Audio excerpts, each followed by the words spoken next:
We are live. Welcome everyone to another quarantine journal.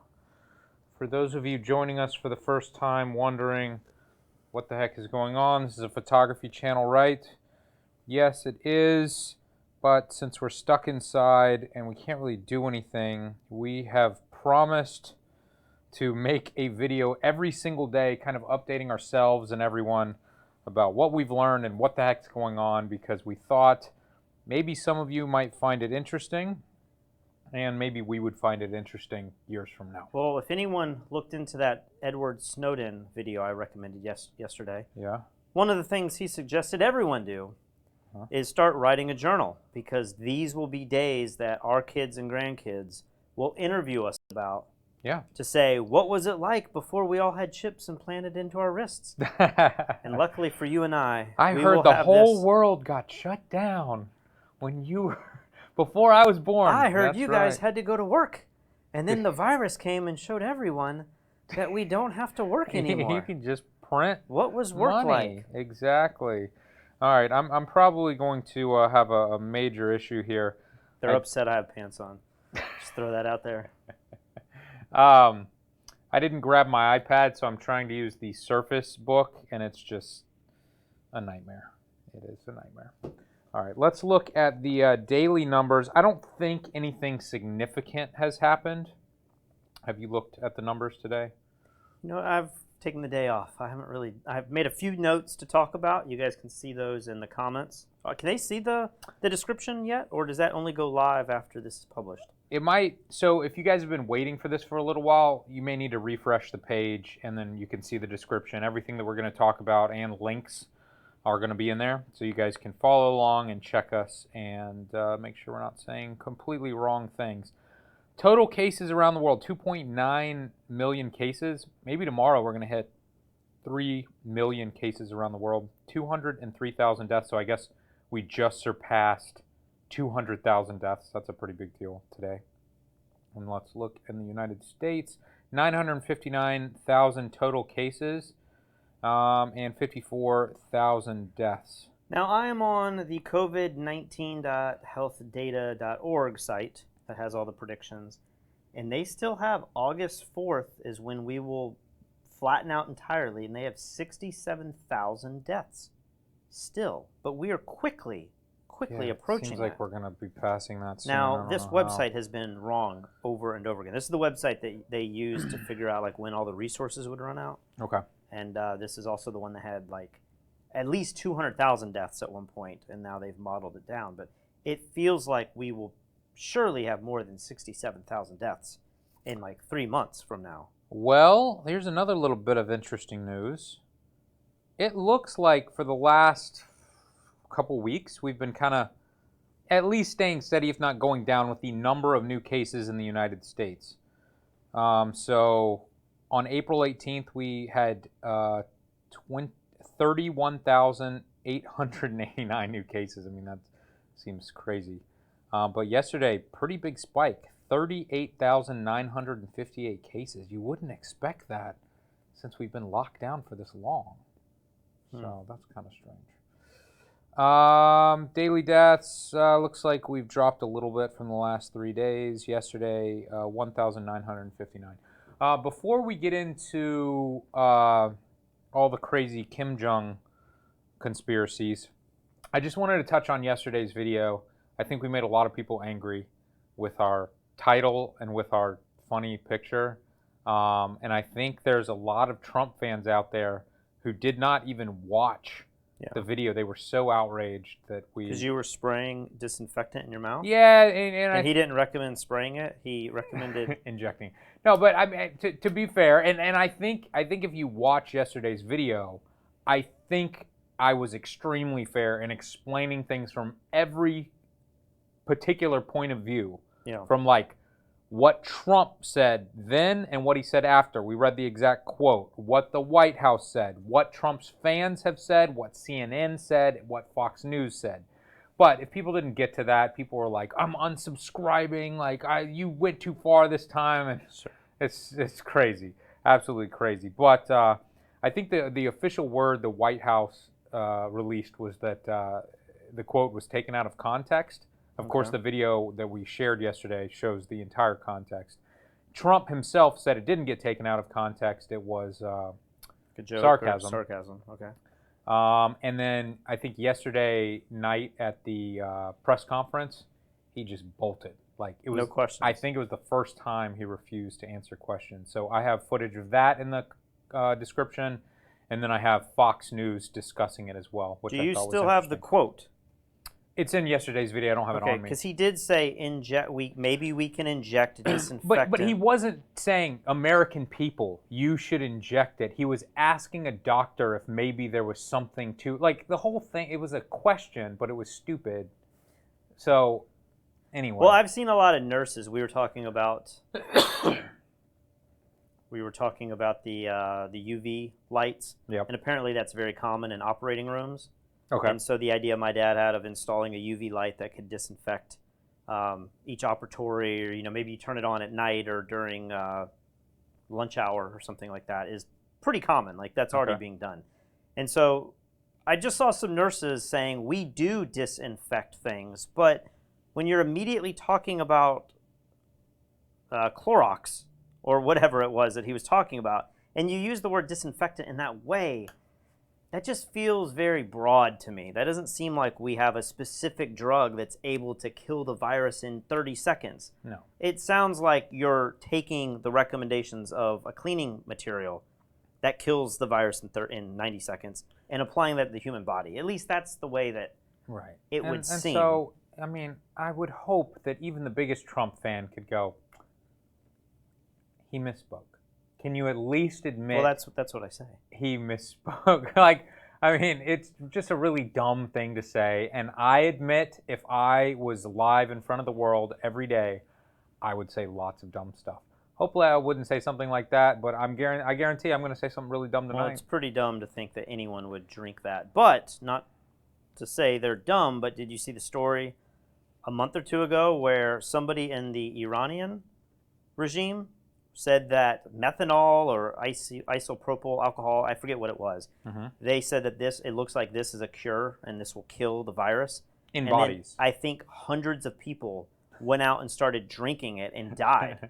Well, I have the news story in the description below. But. One of my comments in yesterday's video was that I felt like CNN probably went too far by having doctors on, and the doctors are going to like let people know that you shouldn't be ingesting it or whatever. But have you seen the news reports today that like the number of people drinking bleach doubled in New York City? It's not much. It might have been from like 15 to 30 people or 30 to 60 or whatever. That's called suicide. Like that's how, I think I had a relative who was in a hospital and drank it. Okay.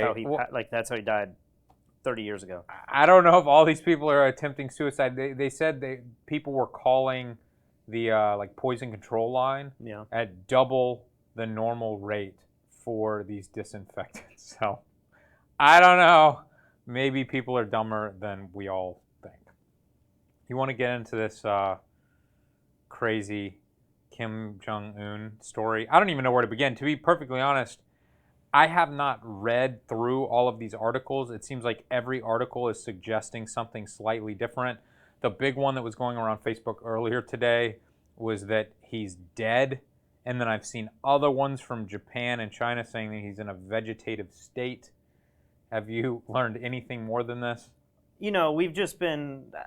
It's a very strange news story because on one hand, intelligence is saying on the tickers that we cannot confirm, nor do we think that he's actually died. But then there's so many other news stories that seem confirmed, like China has sent doctors in to help with him. Oh, really? Yeah, I think I have one of those links in there. And then I think now they're saying the U.S. is sending people over now. I don't know, to help or to like just get intelligence or to do, policy and stuff. But it's just weird to think that like, no one's confirming that he's died except TMZ, I believe, at this moment. But yet there's other stories that feel like there are things happening on the ground and other countries are getting involved. Yeah. I believe he went missing a few years ago for like a full month. Okay. So this has happened before, Mm-hmm. but a lot of people are saying if you saw any news of him recently, he looked very ill and like morbidly obese. I don't know what Kim Jong-Un looks like besides the pictures we all know, you know. But there's a link that I put in here to Reddit, and there's some people in here talking about it that are really interesting. And one of the most interesting ones is who will be the next leader if this were to happen. And I'm trying to pull this up. I believe. While you pull this up, Gil asks, "Are you also donating the super chat money?" We are only donating the Patreon money, and I am going to use the super chat money to buy Nutter Butters. Go ahead. It looks like Kim. I don't know how to say her name, but it's Lil Kim Jong. Lil Kim Jong is. I want to say his sister. He has a son that's 10 years old, so I don't want to say that a 10-year-old can't rule the country. It's very in North possible. Korea. Yeah, I'm sure it's possible. But I think the fear is that North Korea feels like this brainwashed society that is completely enclosed, and they may be the only place in the world where their citizens do not have any understanding of what's happening in the rest of the world. Yeah. We don't know. I don't think we know if they know there's coronavirus. But they also think crazy stuff, right? You were saying that they don't think that Kim Jong-Un could ever die. Yeah. And that, you know, the videos that you see coming out of there are very, very strange. So the worry is, if he dies, will the next leader of the country pull the veil from everyone and say, hey, this is really what's going on and your life has kind of been a lie? Or will they just continue on the same regime and the same practices, Right. And I can't imagine, like, that would be the craziest social experiment ever, to just be like, hey, by the way, everything you thought you knew is true isn't. It's almost like the, what's the Jim Carrey movie where he's like on a TV show, and they...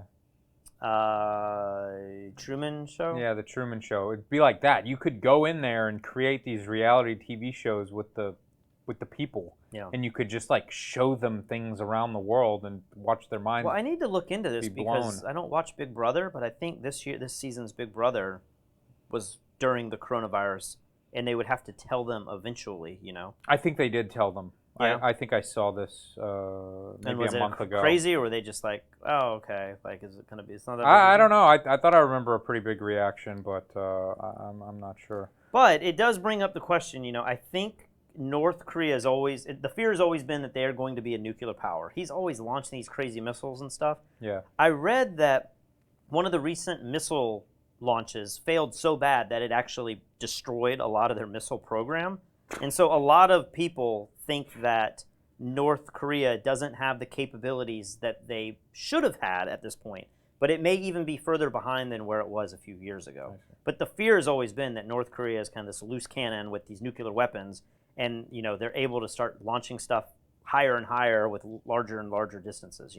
Right. So there's still a fear of like what's going to happen with North Korea. Of course, me being the conspiracy person I am, I think that there's a good chance the United States will go to war with somebody if we go into a recession or depression and this all turns out to be like a really horrible year. There's a chance that the United States will do that. My bets are on Iran and on North Korea. It's kind of interesting that all of this is happening in North Korea. Yeah. I don't know if we'd go to war if their leader now has backed down, but everyone's also asking, what is Trump going to say? Is he going to make a more sympathetic speech if Kim Jong-Un dies, right, compared to all of the thousands and tens of thousands of people that have died in America? So we will have to wait and see. Well, big thanks to James Magyar. He didn't even say anything. He just donated to my Nutter Butter Fund. And Zachna gave me $5 for more Nutter Butter. Thank you so much. I got to go to Costco and get like a pallet of the Nutter Butters. Yeah? You just put them behind you? Like It Cuomo? could be like a green screen, but real. Yeah. Of Nutter Butters. And like Cuomo, you can get in front of here and be like, we still have plenty of Nutter Butters. Don't worry.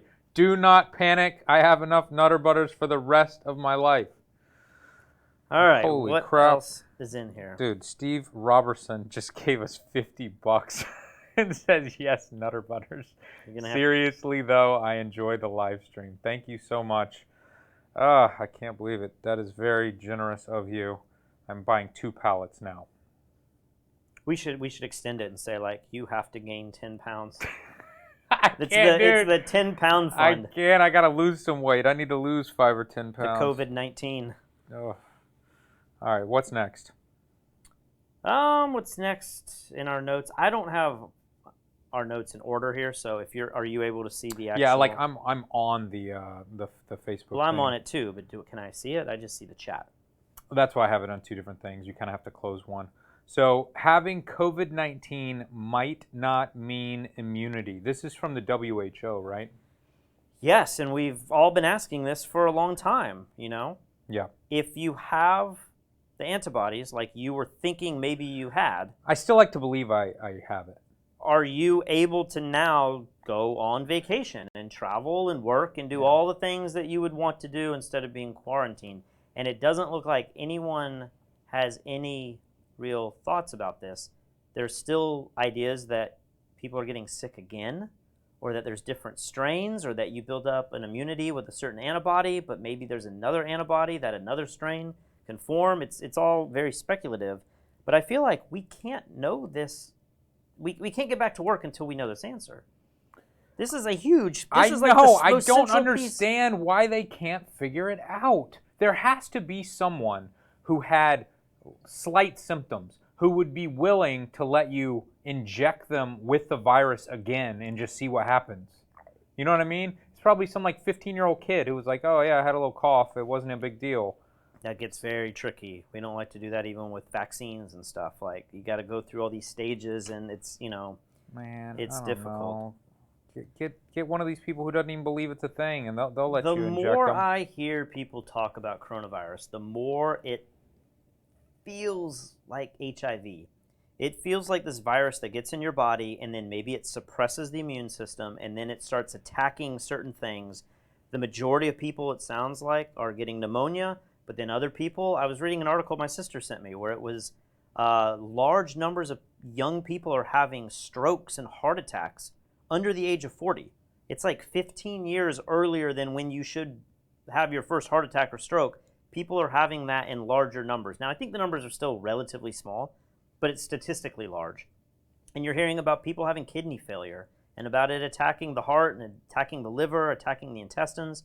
And so my worry, especially these conspiracy people who think that like there's an HIV element of this, we know it's not a retrovirus, but it could be the sort of thing where there's no vaccine for HIV. You can't just take something. Right. And your hope is to treat it so that you don't get AIDS, because I think statistically once you get AIDS, it's like a year to 5 years or so before you will die. But what if this virus is something like that, where it's mutating and replicating, and I think in the case of AIDS, it's HIV, it's a retrovirus. It's actually embedding itself into your DNA. It becomes very, very difficult to attack that virus.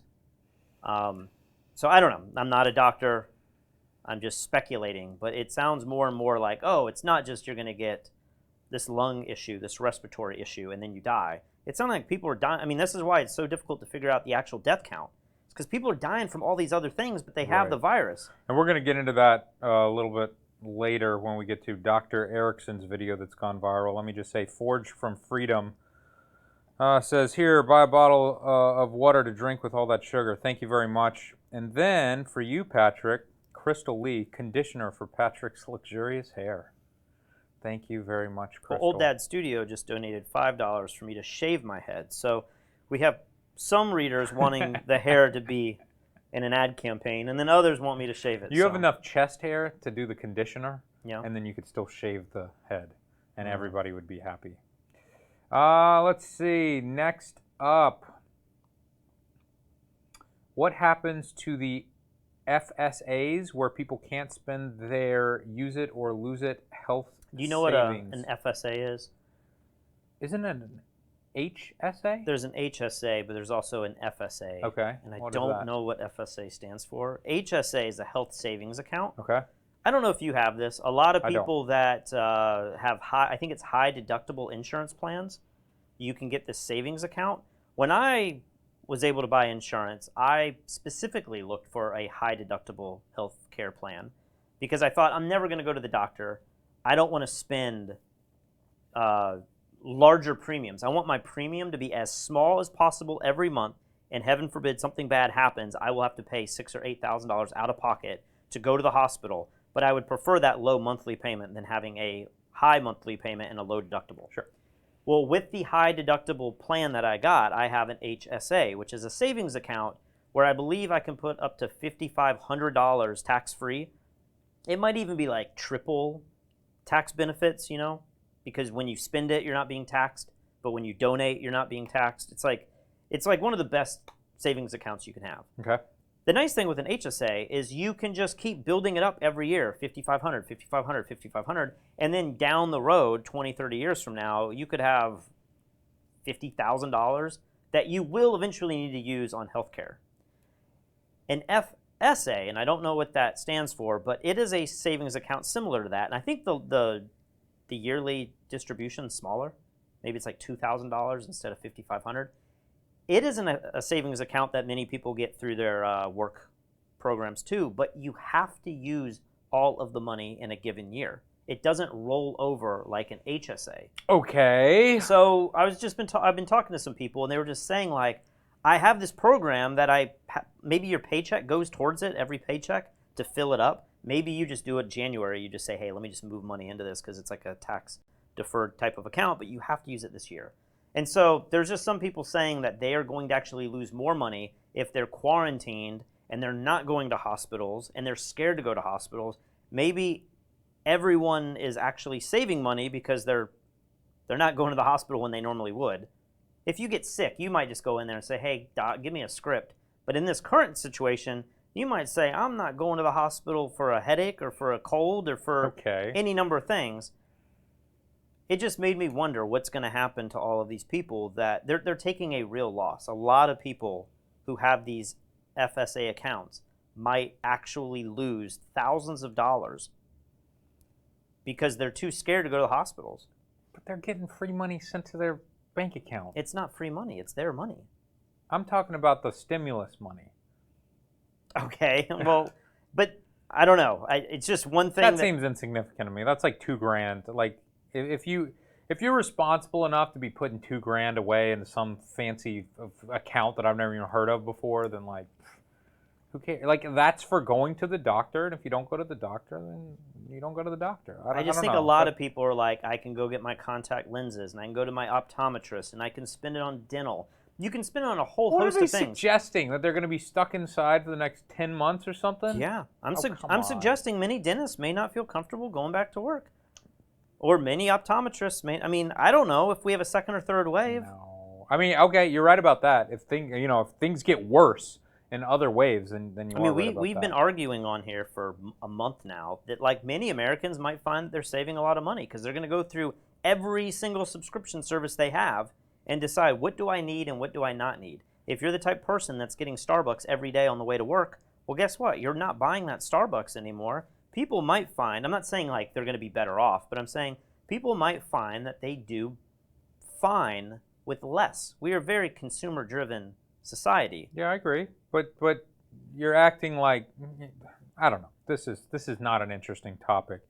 I tried. Some name I can't read says, you should ask Edward Snowden how much he charges for speeches, and we all donate here, and you guys have him on your show live instead of Nutter Butters.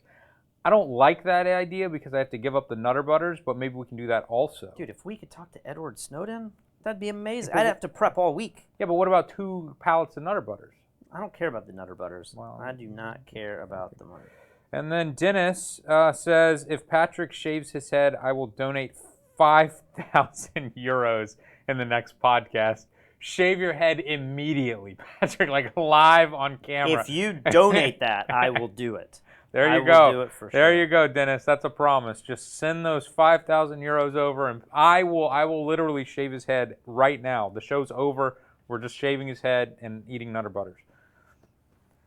All right. Do you have the next topic of discussion? I think I do. Is it sports and stuff? Yeah. I'm a huge sports fan. I'm not like crazy to where I'm following the draft and I know where every player is going. I'm kind of frustrated right now because all the trending stuff is just who drafted who. I don't care to that degree, but I do like to watch sports. And it just made me wonder what's going to happen to all of these big organizations if there's no season. If there's no, let's say there's not even a season, and there is a season, but there's no stadiums, there's no live events. Yeah.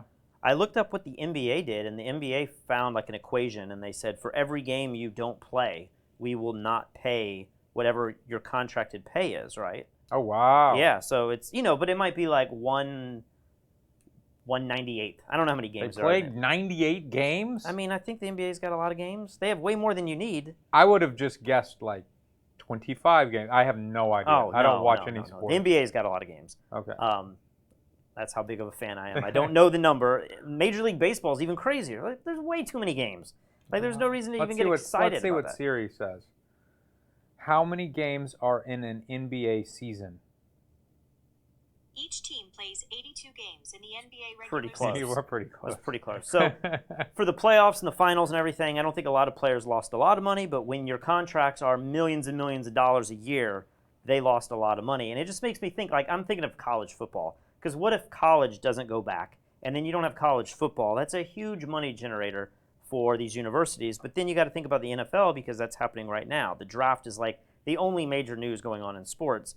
And it just made me think, like, man, what is going to happen with all these contracts? Do they have clauses in there for something as crazy as the pandemic? You would think they would have a clause for a season not happening, but what in the world would it take for a whole season not to happen? And are you talking about the players or the employees? I'm talking about all of it. Yeah, the players is the easy one to look at because it's so much money. Yeah. Tom Brady just got traded to Tampa Bay, and it's like, I don't know the number that he got, but I'm sure it's a hefty contract. Yeah. But you start thinking about all the other contracts that are in place, and you just think like maybe you could still have football games, but without people paying to go to the games. Maybe the number of people going to the games is so insignificant compared to the number of people that watch it. Right. But you would just think maybe the licensing fees are going to go up, and people like ABC and ESPN are going to have to pay a little bit more because the NFL is losing so much money. I don't know. It was just something I was thinking about today, and I was like, what's going to happen when we start having, because football, U.S. football owns the United States. Like, Sunday is reserved for football. I've never seen any organization own a day of the week the way, I mean, football owns Sunday more than I feel like evangelical churches do, Like, you have church services, but you have football. Like, what day is WWE SmackDown? That's like Thursdays. Nobody cares about that. Nobody cares about that.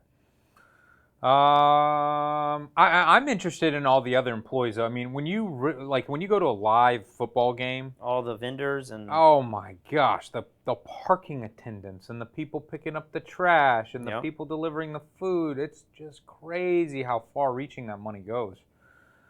All right, farmers are slaughtering animals because lack of infrastructure. I have not heard that. Tell me about that. We were talking about this with milk, and Yep. we were talking about it with eggs, and maybe even some other vegetables and stuff. But it's getting to the point now where the demand for meat is high.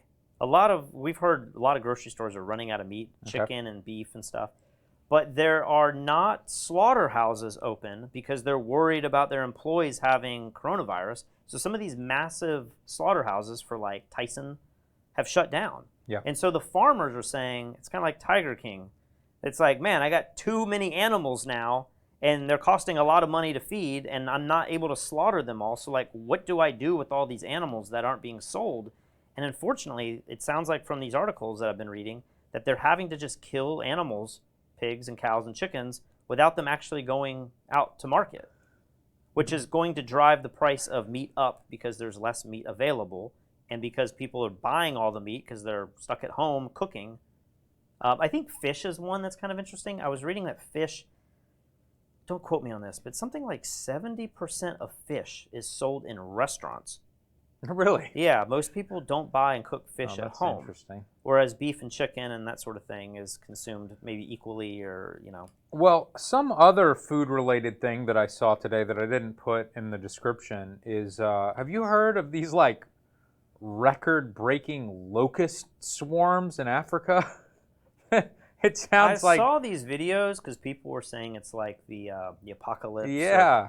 But I looked into it like a month ago or so, and it looks like lotus swarm Africa in different parts of the world like every 17 years, and this has always been happening. Did you say lotus? Lotus? Locust. Locust. I thought I said locust. You said lotus, which is like a sports car. Locust. Yeah.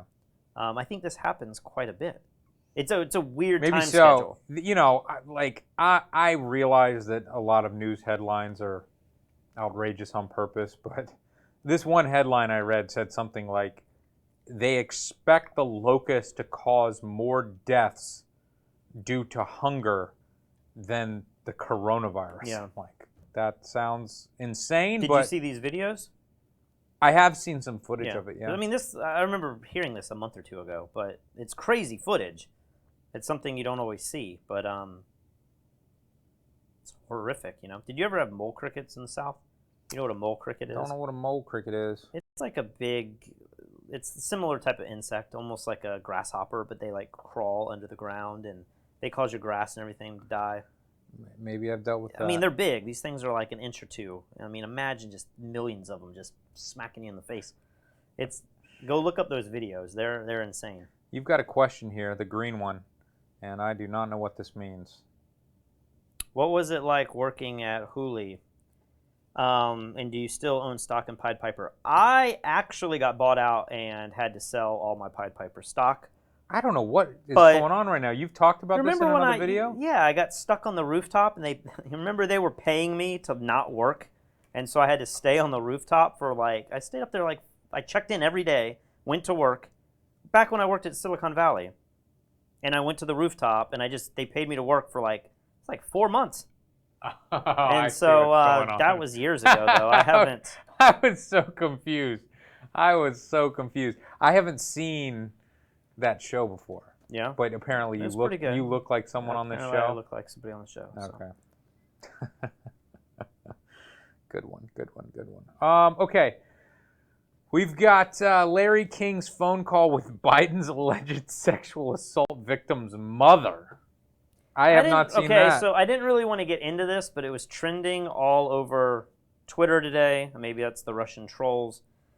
But I was very close to not putting this in the news story. But there's this idea, and I don't know, we've debated it, but there's this idea that if somebody accuses you of a horrific crime, especially the sexual crimes, it's like on one hand you want to believe the victims, right?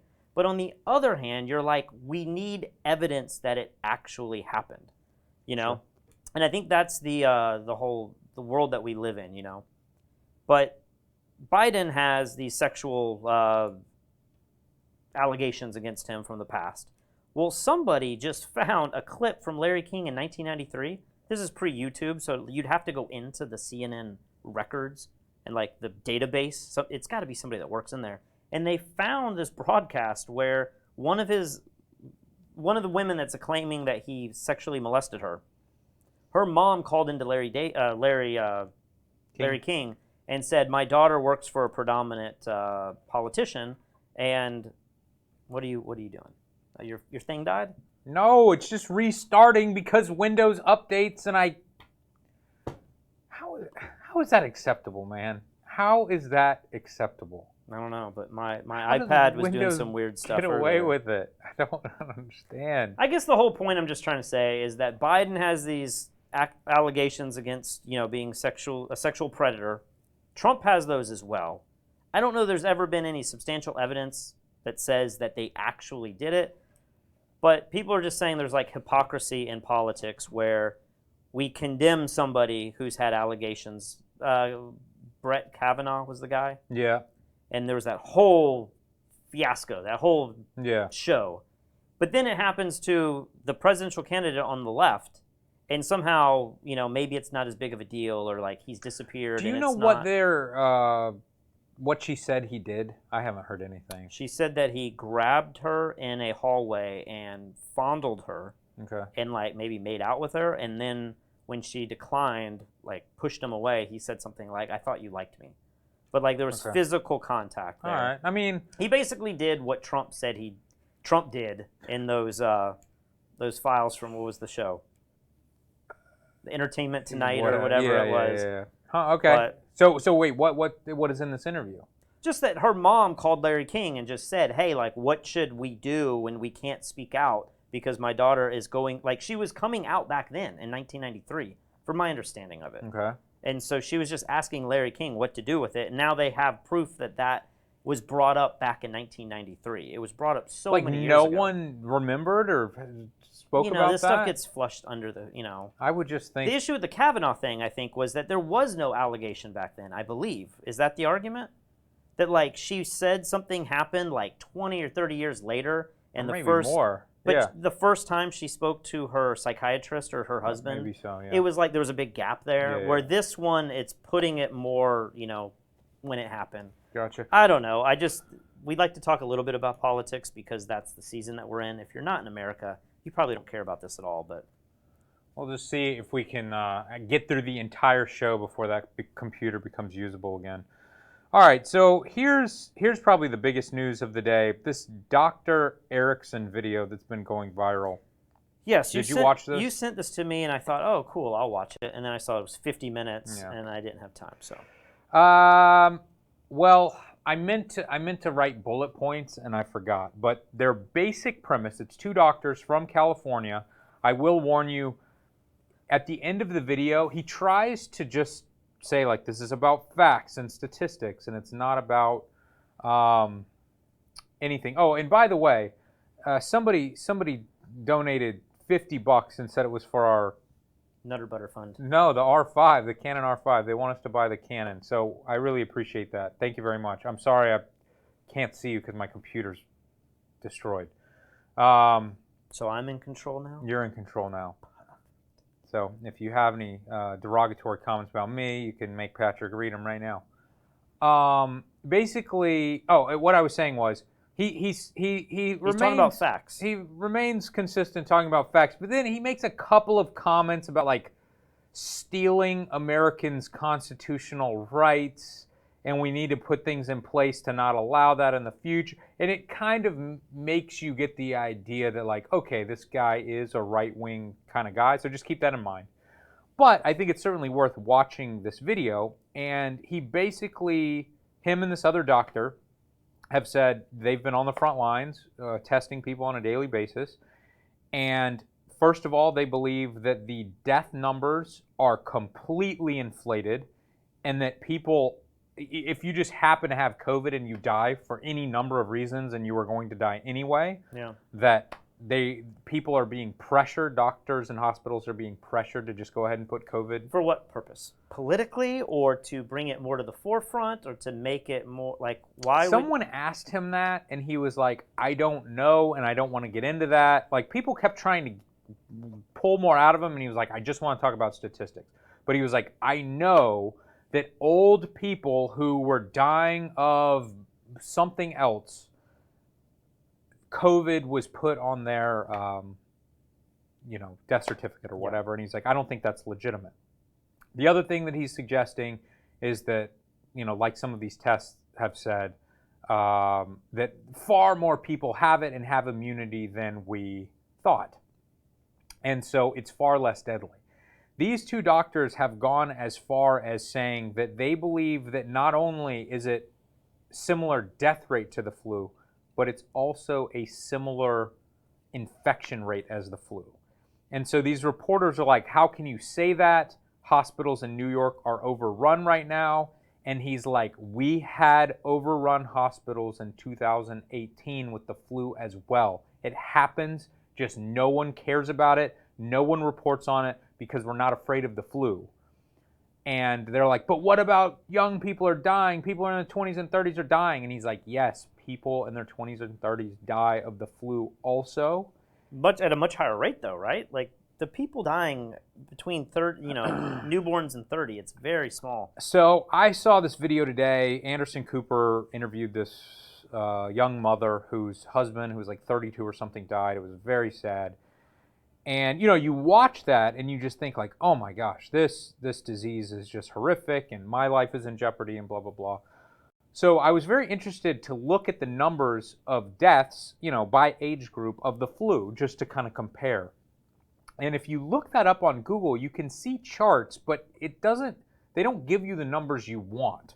And so I think I really need to sit down and try to figure out the numbers. If anybody on YouTube land is interested in trying to figure this out, just Google like deaths by number from flu, and all these relatively new articles will come up comparing flu to COVID-19.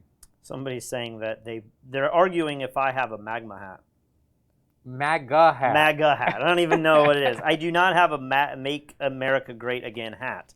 Although, if you haven't seen that episode where Larry David and Curb Your Enthusiasm has one and wears it just to get out in public and get everyone to move away from him, Yeah. it's brilliant. Yeah, so that's one of my favorites. maybe I need, like, I would never want that attention coming at me, but, like, it's a pretty clever idea. Yeah. Anyway, these two doctors are suggesting that this is completely overblown. We did not make the wrong decision in shutting down because we were unsure, and maybe this could have been far more deadly and But now contagious. that we have enough information, it's like time to... They feel like we have plenty of information. We shouldn't open up all the way, but we should definitely have schools open. They said it makes absolutely no sense that you can all go to a grocery store and congregate, but you can't go to a park, or you can't go to a small, like, why can't you go to a small bakery, but you can go to a Costco? Why can you go to a Lowe's, but you can't go hang out at a park? Yeah. Anyway, it's an interesting video.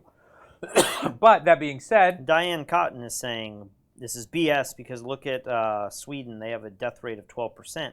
And I believe the argument there is that Sweden is saying we have some of the largest nursing homes in the world, or their country has these big nursing homes.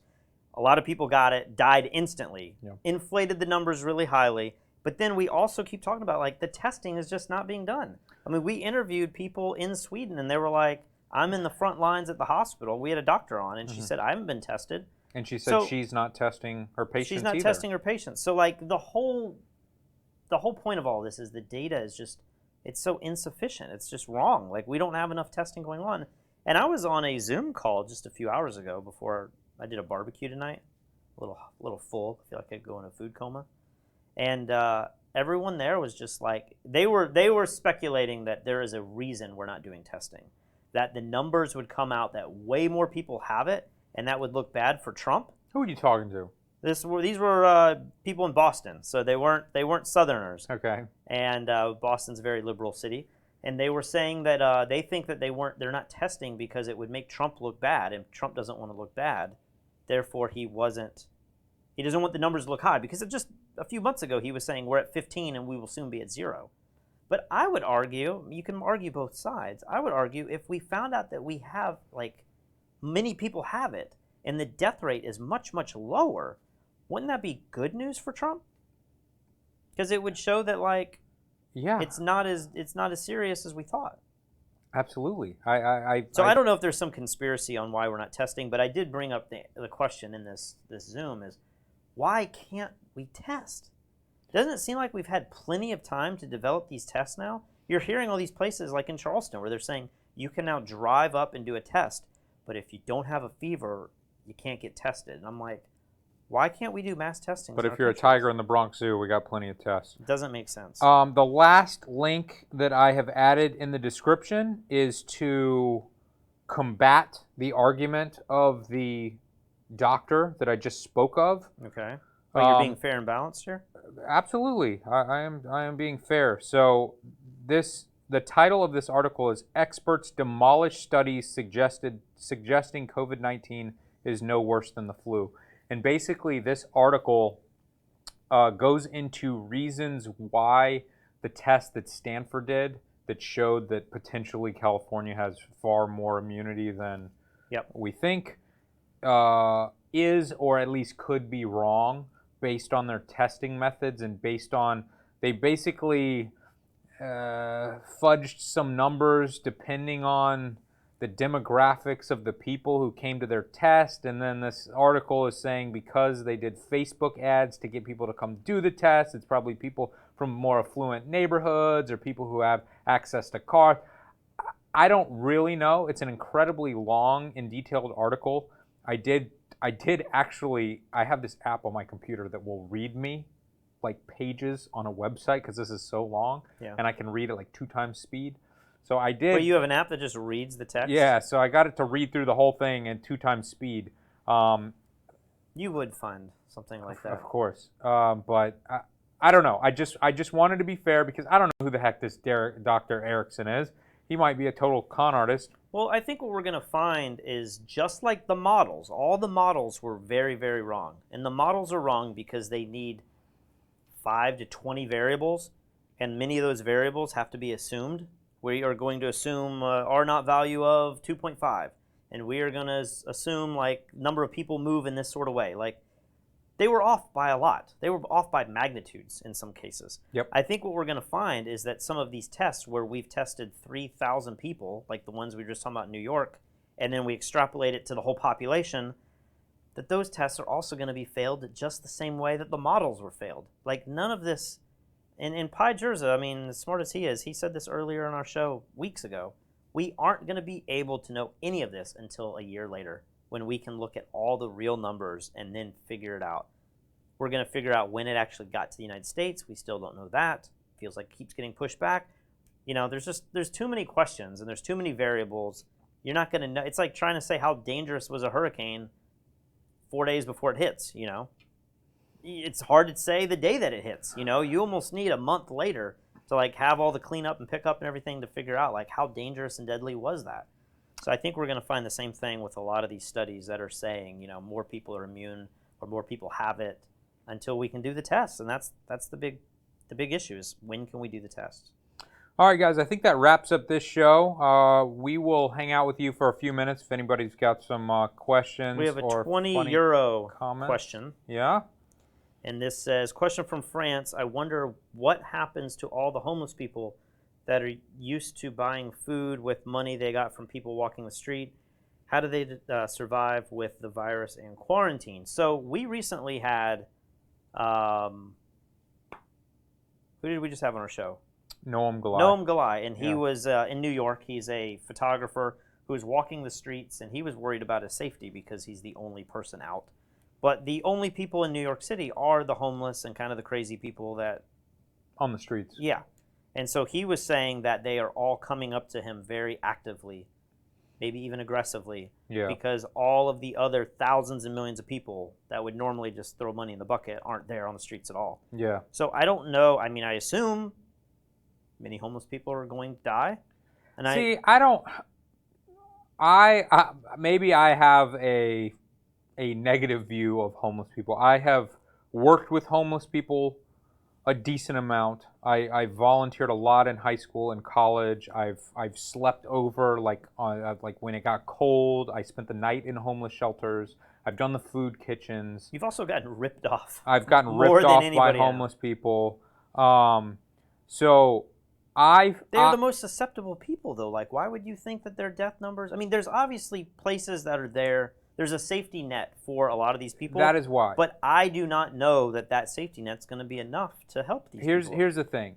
I feel like giving homeless people money is the worst thing that you can do for them when you live in a society where they literally can walk down the road, get a free meal, get clean clothes and a shower, and get a job. Everyone in New York City has the opportunity to walk down to the food shelters. It's like free meals for every resident in New York City. Right. So that exists, and that exists in most major cities. But homeless people, the average homeless person, I believe, is either homeless by choice or they have mental issues, right? And so if you give them money... The comments are going to come in on this question. If you give them money, then you are incentivizing them to just continue to do the same thing. If they are hungry and they have to go to a location where the help is, I think that's the best thing for them. I'm not saying that, some people aren't going to struggle in this time, but I think overall, especially in places like California, where these homeless people, all these people are just drug addicts and the governor won't do anything to get them off the street. Now, if they don't have people just giving them money for drugs all the time, maybe they'll actually get clean. Maybe they can go get a job. Maybe they can get their lives back. I mean, we've been to Skid Row and we've seen the homeless population down there, and the majority of them are addicted to drugs and have mental illness. And I think even if you're as optimistic as you are saying, they can just go to these shelters, and if they stop spending money on drugs, they'll be okay. They have bigger health issues right now. They have more underlying health issues right now. If this virus is anything like what we think it is, it's going to wipe these people out. People on Skid Row, if they get COVID, they have no chance. I mean, they have some chance. Maybe. I mean, like we just spoke about, potentially it's similar to the flu, even if it's 5 or 10 times as bad as the flu. I would say that homeless are probably affected more than anybody else with the flu. I think it depends. If they're old and unhealthy, then absolutely. But if they can get care, and that is what homeless shelters are for, I'm sure New York City has great policies for homeless and stuff. It's probably one of the best in the world, I would just assume. Because I'm going to have to read more about this, because I would just imagine that healthcare workers and these homeless clinics and stuff are struggling and suffering more than ever. People are scared to go into work. I'm not saying they're not suffering more than ever. I'm saying that when people have like a drug addiction, they need to hit rock bottom to then propel themselves out of it. So it's like, yeah, it's going to be bad in the short term, but maybe that will inspire them. I think a lot of these people are rock bottom, and drugs is the only thing that kind of keeps them I going. know, but when you can't afford the drugs anymore, now you got to go People get do the crazy food. stuff. I agree. We got a message here from, once again, this guy. I'm sorry, I can't pronounce your name. Have you ever met Scott Kelby? You should do a stream with him. The dude is hilarious and been doing live photography shows forever. That is true. Have we met Scott Kelby before? I might have been in the same room with Scott, but I've never had a conversation with him, which is strange, because we know so many people in the industry. Yeah, but we've talked to many people that have worked with Scott Kelby. I've heard he's just the nicest guy ever. I haven't heard a lot from Scott, because he's in Florida. Yeah. And I think there was a point a couple of years ago where he fired a bunch of people and downsized their business, and they were going through some financial hardship and stuff. But then I think they came back stronger than ever. At least that's my understanding. But we know a lot of people have gone on his show, but we've never crossed paths. It's weird. I remember hearing about his live show a long time ago, but I haven't seen a Scott Kelby video in years. I would think that YouTube would recommend it to me or something. Well, we're getting towards the end of our show now, where we can kind of talk about whatever. Did you win the bid on the Black Magic? I did. How much I got ripped off on that thing. I got it for like $580. And it's how much? Just $300.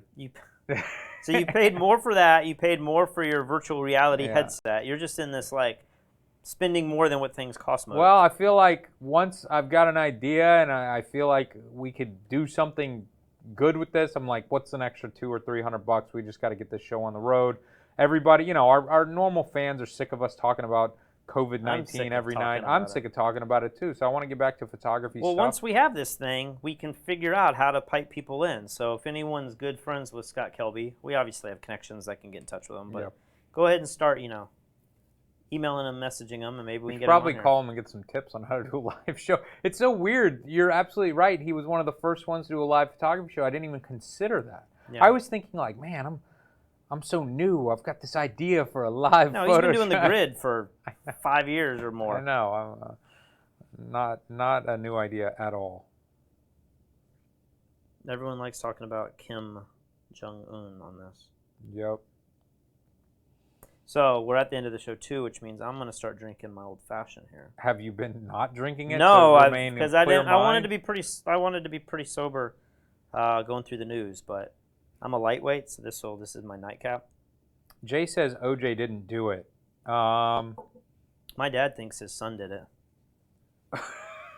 Just throwing that out there. My dad's like, I bet you their DNA was close enough. Why? I don't know. Maybe people out there know there's a whole conspiracy of his... I've never heard of anything like this.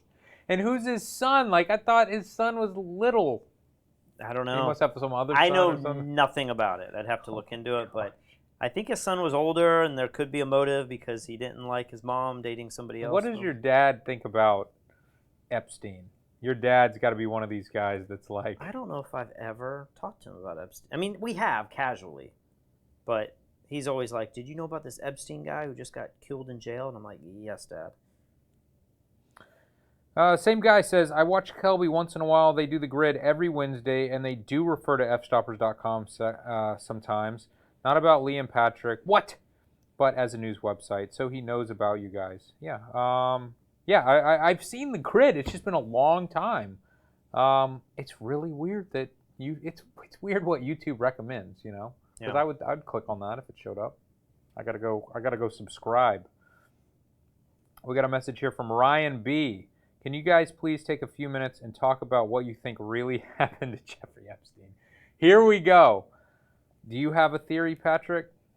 I think he was silenced for sure. I think he was You he was killed or told to kill himself, or the guards were paid off to turn a blind eye. Something definitely there's no doubt something happened in that jail cell. Yeah, I mean, We don't have the footage. It just happened. And I mean, I have more footage from your doorbell back in Charleston than we do of Epstein. Like, it's That's crazy. true. Like, all the details, I don't know. I listened to this podcast that I referred to it in a previous episode. It's an Epstein documentary. That's a podcast you can find on Spotify and Apple Music and stuff.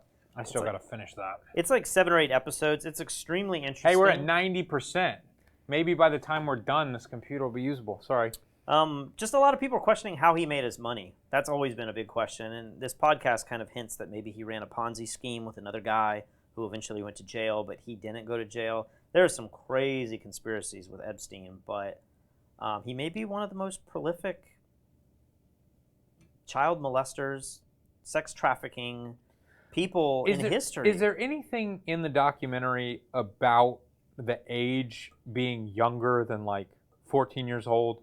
Because everything I've heard, he's getting these massages from 14, 15, 16-year-old girls, and I'm like, okay, it's gross, I get it, but it's not like children. It is, by definition. If you're under the age of 18. I understand. And I think some of them were, I mean, the issue is, I think in this documentary, they talk about maybe there's like 30 to 40 people that they know of. There could easily be hundreds of victims. And out of the 30 or 40 that they know, I think there's like 1 or 2 that would have been 13 at the time. Okay. But all of these like charges that were thrown on them, at least in Florida, were like prostitution charges, which comes down to saying like the women were volunteering their bodies for money. But when you're under the age of consent, there is no such thing as prostitution when you're underage. Right. And so a lot of people were like, the biggest question there is like, how could you possibly charge them with sex trafficking and prostitution?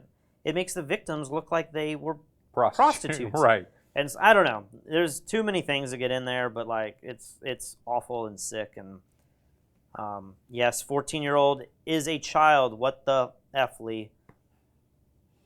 Logan says, WTF, y'all are getting lazy. You don't have to edit or do anything. Shows can be at least an hour and a half. Y'all are barely making it to 45 minutes. Logan, I'm not quitting, man. I'm happy to go later. I got a whole drink here. I already had my dinner. I don't have any drinks left in the fridge down here, so I'm in trouble. Esteban didn't pay any money, but he asks, Patrick, how is Puerto Rican food? What's your favorite? Drink any rum? I'm not a big rum fan, but I do like the mojitos. I do love, what else do they make with rum? Pina coladas. I like that every now and then, but I don't drink a whole lot. This is actually a rare Saturday night drink, but Puerto Rican food, I'm not a big fan of it. Like, I like some of it. I like the mampo rice. Love that. It's like rice that's got a bunch of... What's the whole word, Patrick? Mampo steo? Something like that. Yeah. Something like that. I love that rice. That's really good. I love the sweet plantains that are like dessert. I don't like the dried plantains that are like chips. I don't like that Puerto Ricans don't use any hot sauce. You and I both love hot sauce. Yeah. And if you ask for hot sauce here, they give you some kind of like vinegar olive oil thing. We are about to have one of the most famous barbecue that's in Fajardo is about to start delivering barbecue here. And so I'm going to order some pulled pork and some ribs. So I'm excited to try that out. I hate that I'm trying it out under quarantine. I feel like I should have driven up there and had the barbecue by now. But so I'm excited to try the barbecue. But overall, Puerto Rican food, it's okay. But like the mofongo, like I don't need that. Mofongo's not too good. I'm not a big fan of it. So Nathan says it's Patrick who looks like Bill Maher, not Lee. I agree with that. I mean, Bill Maher has hair. That alone should be a reason why. All these people are asking, "What are you talking? Is Kim dead or not?" We talked about that at the very beginning. Yeah, you guys got to go. You guys got to go back. and check that out.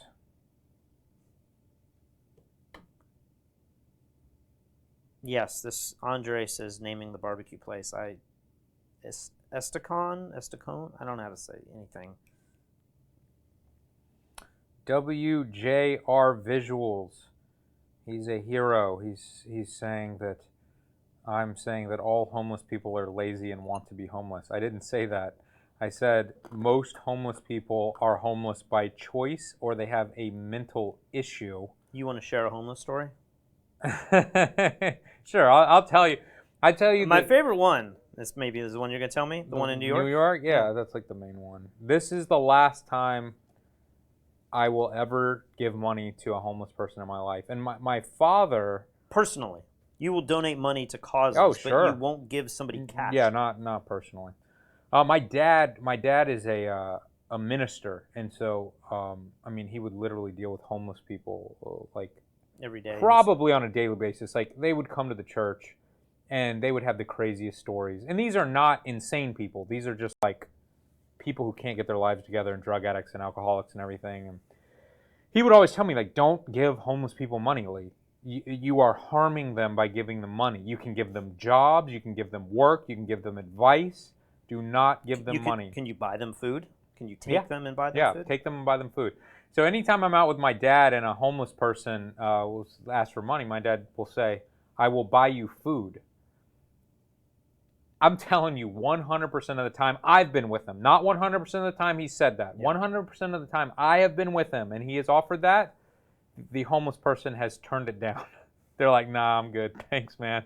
No, thank you. Anyway. I was in Boston once with Kristen, and we had extra food, and we put it in the to-go box. And we would ask people, do you want this meal? It's from a really good restaurant here. And, she got declined several times. No, I'm good. Yeah. So I see this young guy in Manhattan, and he's got this sign, and I'm trying to remember what the sign said. It might have been like, I need money for a train ticket or something. I end up inviting this kid to come sit down with me and have coffee with me. And we talk for an hour or something, and I had kind of made up my mind, like, I'm not going to give you money, but I'll buy you food and coffee, and like, I just want to talk with you and give you advice, and maybe I can help you in some other way. And he basically has this whole story about how his girlfriend just left him and he wants to get home back to Tennessee, but I don't remember. And I'm like, hey man, I don't feel comfortable giving you money because I don't know you. But like, here's my cell phone. Like, if there's something else I can do, I know people in Tennessee, but like, I just wanted to help. I go to B&H, and I'm thinking in B&H, I'm like, you know what? If that guy's still there when I come back, I'm going to pay for his whole ticket. And it was relatively expensive. It was like $100, $200. Train ticket to Tennessee. Something like that. So I come back. He's still there. And I'm like, man, how much is that ticket? And he was like, $150. And I'm like, here's $150. I give him $150. He starts crying. We hug. It's just this beautiful moment. I feel great about myself. I come home, I'm like, I'm such a good person. Save this guy's life. Yeah. He's got this sign, that he's written, and he like throws it in the trash can next to him, and I'm like, yeah. 3 days later, I need to go back to B&H for something else, and I walk up, and there is the same kid with the same sign. He pulled it out of the garbage. It's more authentic now. It's got an extra rip in it. And I'm like, where the hell is my money? And he was like, I spent it on clothes. And I'm like, are you kidding me, dude? He had like a new outfit and new shoes. I was like, that's it. That's never again. Yeah. Never for the rest of my life. Like, that guy ruined it for every other homeless person who might need it. I'm all about helping people in need, but you are not helping people like this. And he scammed me. I think Kim Jong-Un is in grave danger. I don't know if I can say yet that he's dead. I'm just speculating, but Roger Smith, hold on. I just lost this super chat, but Roger Smith just said that he paid $2 to say that this was clickbait and we're not talking about Kim Jong-Un. We already did, Roger. But thank you for paying us $2 to say that. Here was something I wish I would have remembered earlier, but I was thinking about this today. I want to know, like, we are now under quarantine for a good month. People are either on unemployment or trying to get unemployment, or hopefully their employer is getting the PPP money and is now bringing them back. I am really, really curious to know how the economy is doing and how eager people are to get back to work and how eager, how people are doing financially. I think you did a post on F-Stoppers about this. And I was just thinking today in this chat, I would like for all of you to type in just a number, just to make it easy, 1 to 10. 1 being you are seriously down on your luck and you're worried your business is going bankrupt and you're unemployed and you're not having any money and financial times are extremely difficult. All the way to 10 being like you haven't really felt it yet. Maybe you're still worried about it, but 10 is like you're fine, right? Nothing is really that bad. Maybe you still have your own job, you're a photographer and you're weathering the storm, but like 1 to 10, where do you fall on a scale of how serious do you feel like the economy and the unemployment and the lockdown is to you personally at this very moment? I feel like I have no finger on the pulse of this. I have no idea. Like I'm seeing the unemployment numbers and I'm seeing the bankruptcies and the jobs and all this stuff, but like it feels so removed. It does feel so removed, and I know a lot of that is because we're in this like gated community, but the other part of it is we're in Puerto Rico, and even I'm sure crazy stuff's happening on the outside with my Puerto Rican friends. I just don't have that much communication we're with them Skyping either. with people, and like a lot of Kristen's friends are teachers, so they're still teaching remotely. A lot of our friends are photographers, and I'm hearing photographers saying I applied for unemployment, and then others are like, I'm good, I just have to wait this out. But and we just have all these numbers coming now, but I don't know if there's any way to have like a consensus. Andy's asking me what brand of shirt I wear. I wear exclusively H&M V-neck t-shirts. I have like 2 of every color, and they're the most comfortable shirt, and they're like $8. They're the greatest, and I never feel like I have enough. I want to have an option of like 10 colors, even after like not doing laundry for a couple weeks. Yeah. So I need to, after the quarantine, I gotta get more. I like the H&M collared shirt. I probably wear more variety than you do, but this is a good shirt. I like this one. H&M's where it's at, man. Like, and I was trying to find the like, white version of this because I've ruined the white one, and that one's a hard one to find. Somebody says he's close to eating dog food because he's almost out of food. Uh-oh. Somebody says, believe. take a look at our video. It's out of focus. Somebody just said that? Let me see if this is true. That's got to be pixelation. I mean, I don't know if I focused it or not. It looks Yes, sharp. maybe somebody says that this is an international audience. It's not America. Maybe I should have prefaced it with leave where you are. So give a number and then give your city or your country. Maybe that would help a little bit better. I'm seeing numbers ranging from everywhere, so it's kind of hard to say, but it's also impossible to get. You mean this isn't a scientific study you're doing right now, Patrick? I'm about to release this as a study.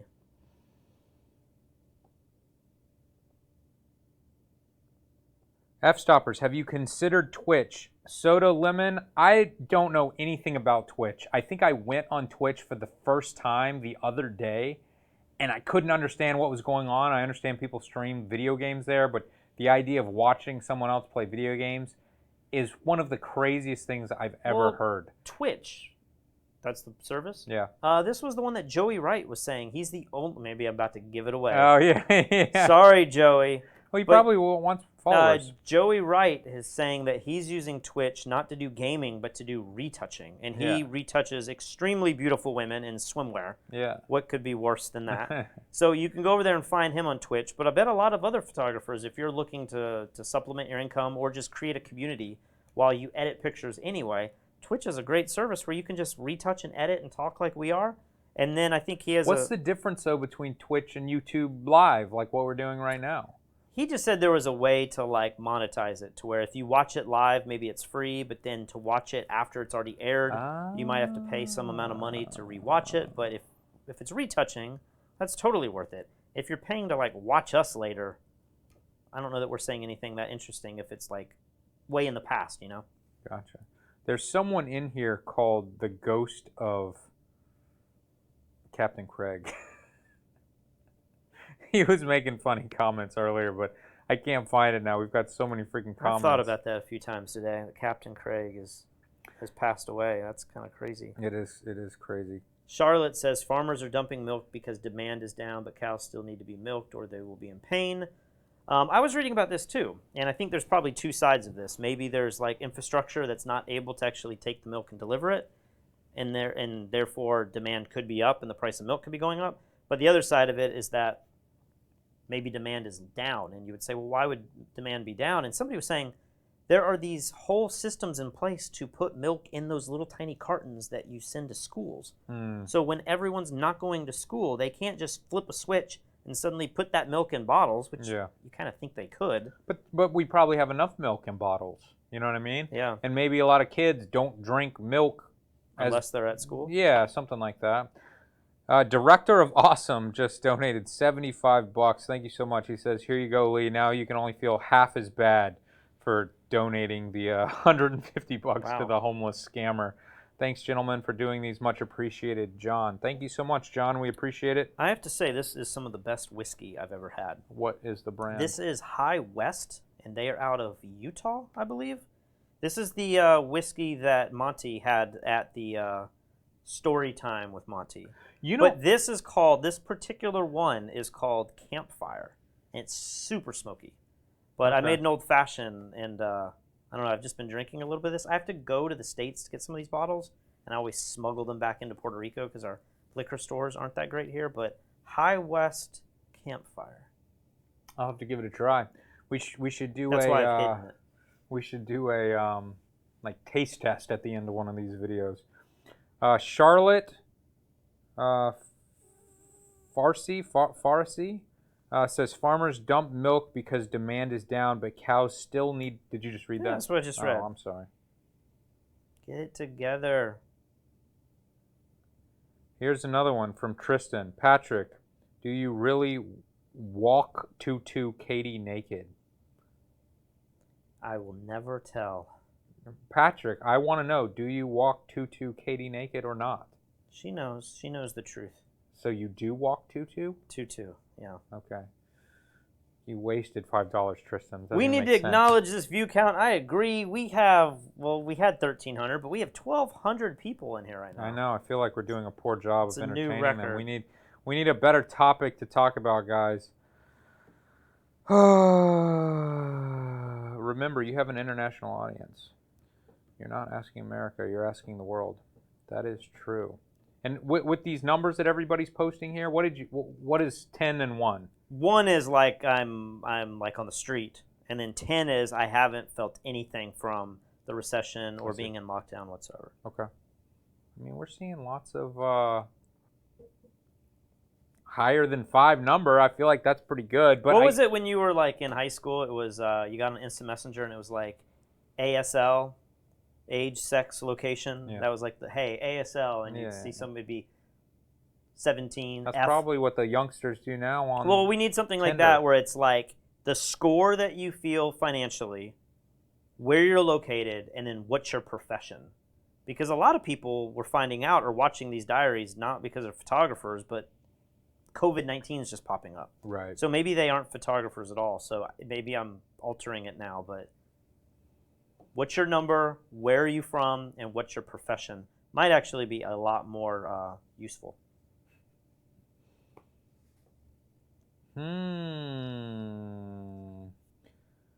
Charleston 3. What is this? Chris McNeil. Greetings from Serbia. How much money do you take for wedding photography? We don't shoot weddings anymore. At my peak, I think the most expensive wedding I ever shot was like 13 grand or something. But I think my average wedding was probably maybe around $5,000. So I felt like I was doing really well. But I don't even know how to turn this thing on. Who knows? It's just broken. But then you met Pi Jerza. Yeah, then once I started f-stoppers and started being introduced to really successful photographers, I'm like, oh, Pi makes in a day what I made in a year. There's There's another level of this that I didn't know existed. I think my average wedding was around 3,500, 4,000 a wedding. I think my highest was like, it's hard to say because I had a couple cool weddings. I had my last wedding I ever shot. I got to go to Aruba and like shoot a wedding in Aruba for a guy that I was friends with in high school, which is really awesome. So Andy, if you're out there, appreciate wrapping up my career in an awesome way. But maybe the biggest wedding I ever shot was around $7,000 or $8,000.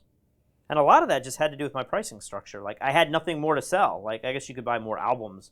And if an album was $1,000, I could have sold 3 more albums and made 3 more grand. But for me, like maybe 7 or 8 grand was you have booked every single thing possible. So, gosh, I'm seeing numbers all over the place. People seem to be lots of 9s and 10s. People are doing really well still. I'm seeing lots of 5s, 6s, and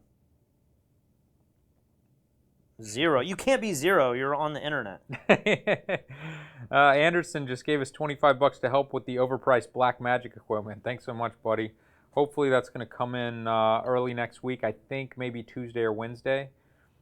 Speaking of photography, we weren't speaking of it, but that segue. Speaking of photography gear, I guess, should we do a video that shows our current setup and then like the new setup? Yeah, we should. Or should we just do one that's like how to stream live for cheap versus like middle Absolutely. versus high? I mean, so the setup that I have right here, I have now streamlined it down to a HDMI capture card that I think is $115 on Amazon, a laptop that of course we already existed with software that's free, OBS, and then plugged into a GH5 which we already owned. So I'm going to say it's free. So basically like $115 we are up and running right now.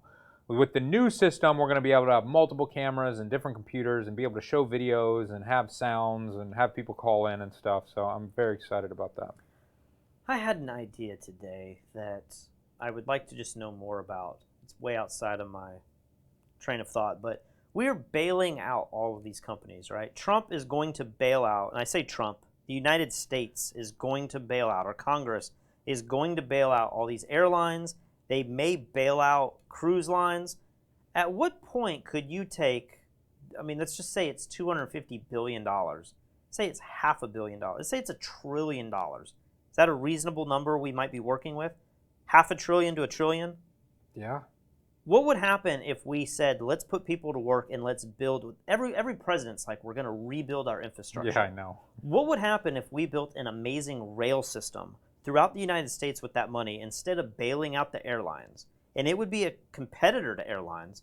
But every time I go to Europe, I'm like, man, the train systems, even if I go to the north, you go to Boston, you go to New York, the train systems are pretty awesome. You can get places easily. What if we built the Hyperloop. I want Hyperloop. Okay, throw that in there. But I'm just, maybe you get the, what's Elon's thing, where you have the Tunnels? The tunnels. That's what I want. What if instead of bailing out these airlines and these cruise lines, what if we said we're going to build the most modern transportation system the United States has ever had with that money? I mean, that's certainly one way to think about it, but all the people fired from all the airlines would not become Hyperloop builders, so they would still be in trouble. And then yeah, I guess I'm just thinking it would take years or decades to create this, so we still need the airplanes. So we could be in a situation where the... I mean, are the airplanes going away if somebody defaults, or is another business just going to buy them up? Is Delta or... I would imagine another business buys them up. Southwest might be sitting on the most amount of money, like they might be financially Really? the Southwest best. is doing the best? I've seen these charts, and maybe they've changed so much in the last month since I read it, but Southwest was one that was doing the best, and I think maybe American Airlines is doing the worst. They're the closest to being bankrupt. I don't know. I was just thinking, like, we're going to bail out all these huge corporations. What if we could somehow build something that would be a competitor to where you could say, oh, I need to go to Atlanta, or I need to go to New York, or I need to go to wherever? A train would be a real feasible option. Hey, Yeah. I can sit in a train and not deal with flying, and I can get somewhere in 4 or 5 hours, and I can take a nap, or I can buy a flight. That would be amazing if we just had more options. But I feel like in the South, I never even considered trains. No, I don't. So Tristan paid another $5 to rewrite his question. And he says, Patrick, did you really walk up to Katie, my wife, naked? It was in a previous video, the naked challenge. Wasted another $5 to correct the autocorrect. I mean, you saw the video. They didn't see. Did Katie talk about me? Did Katie say anything? No, she just acted like it wasn't a big deal. It wasn't a big deal. No. Patrick was wearing underwear. He's not being naked with my wife. Hey, Wade gave me $15 new shirt for Lee. That's probably enough for 2 new H&M shirts. Where are you going to go out to buy though? You're gonna do you like buying clothes on Amazon? Does that like? Are you the type that buys clothes and then you try it and knowing you can return it? No. Because I don't like 99% of clothes or it doesn't fit right. And now that I know the H&M V-neck stretch shirt is like the best and I know my size, I don't even, if their site works, maybe that's all I got to do. I just go in the store, I don't try anything on. I just grab more colors of the same thing I already own. But I'm saying you could go on their website now and you could buy the shirt with confidence. I didn't know that. I didn't even know they do online you could sales. buy from H&M and they'll just ship it to you in a little bag. Wow. You just told your story about how you will never give cash to a homeless person again. Yeah. I will never buy clothing that I see on an ad on Facebook. Because I've gotten burned 2 or 3 times now where I see like these cool jackets and it's like a denim jacket with like an American flag sewn in. And I'm like, that looks really cool. I can't find that anywhere. I'm going to buy it. And I'm going to buy it in small or maybe they have an extra small. Yeah. And then I get it and I'm like, this is the cheapest, smelliest fabric ever. And it is brilliant marketing. So I listen to the same podcast day after day. And one of the current sponsors is Tommy John's. Tommy John's is like these fancy online underwear people. Tommy John, not Tommy. I'm thinking Tommy Bahama. No, Tommy John's, like underwear. And I don't wear underwear, so I've always zoned out. They know this. They know. But recently the ads have changed, and now the podcast hosts are talking about their loungewear and how comfortable it is, and it's so great. And I'm like, I like loungewear. I need new, like, nice sleeping, stretchy pants and stuff. That's going to be great. I have a great pair. I wore them the other night. So I go on Tommy John's for the first time in my life simply because I saw this ad. Their pants are like $140. Their underwear is $45 per pair. It's crazy. But in the back of my mind, I'm like, maybe it's really nice. Maybe I should give this a try. I've certainly heard my favorite podcaster talk about this a lot. So they are definitely infiltrating my mind, but I didn't buy. I did not buy. I was trying to look up. Whatever's Clever says, do you ever feel like a plastic bag blowing through the wind?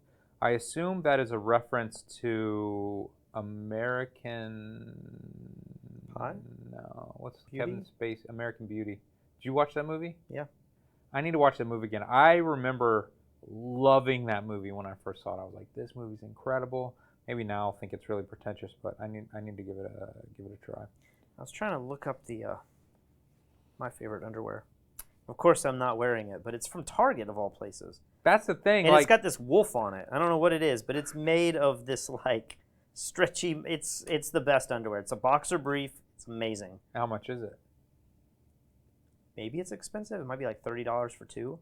All right, but that's still less than half the price of these online it's not $45 stores. Each, but... Kayla asks, has photography always been your passion? I thought I was going to be a painter. Then I thought I was going to be a graphic designer. No. First, I thought I was going to be an animator. I wanted to be an animator for Disney. Then I thought I was going to be a painter. Then I thought I was going to be a graphic designer.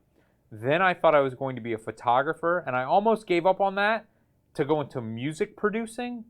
But my dad wouldn't let me because he was like, just get to work, like quit trying to go to school and get out of work. Yeah. So then I just made photography work. What about you? I don't think people will like this answer, but I've never been passionate about photography. I've loved photography. I like it. I don't. Really, what do you mean? You've been very passionate about photography. Passionate? Maybe that's not the word. People always say, like, they always act like it. Yeah, like it's your passion. I'm not the type of person that walks around New York with a camera on me at all times. You used to be, though. Yeah, maybe there's periods where I always got obsessed with things, and I definitely got obsessed with photography, and I wanted to know how it worked. But I just felt like it was a really fun job that I enjoyed doing, and it allowed me to meet a lot of people, and I could make really good money. But I don't know that it was like this. If there was ever something I was passionate about, it'd probably be I was more passionate about music than I was photography. But I just found photography, and I was like, this is a really cool job. Yeah. This is really fun. Like, I like this, but I'm not like passionate. What are you passionate about? Nothing. You're just a dead person No, on the inside. I'm pretty passionate about music. I love music history. I love seeing live music. I love reading biographies and documentaries on musicians that I like. Today I pulled my whole pedal board apart, and it's a mess. And so I'm rebuilding my pedal board, trying to get all the parts perfect, and I bought a new pedal or two today. So I'm pretty passionate about that. I do enjoy that a lot. Super Trump asks us, how do we make money on f-stoppers? Do you want to answer that, Patrick? Super Trump. Oh my gosh, we make money in so many different ways. We make money with ads on fstoppers.com. We make money with affiliate sales through companies like B&H. We make money with sponsored posts. We make money with tutorials that we produce. We make money on YouTube, very little money on YouTube, just for, you get like $1,000 per million views, which is very hard to get for us. We're making some money here by people doing these super chats. We sell a product on Amazon, a flash modifier called the Flash Disc. Is there anything that I have forgotten? We made a lot of money in photography. Yeah. Sometimes we've gotten hired to do like Promo ad videos and stuff. campaigns and videos for brands. Yeah, we've and gotten stuff. hired as like a video crew. Yeah. I think that's about it.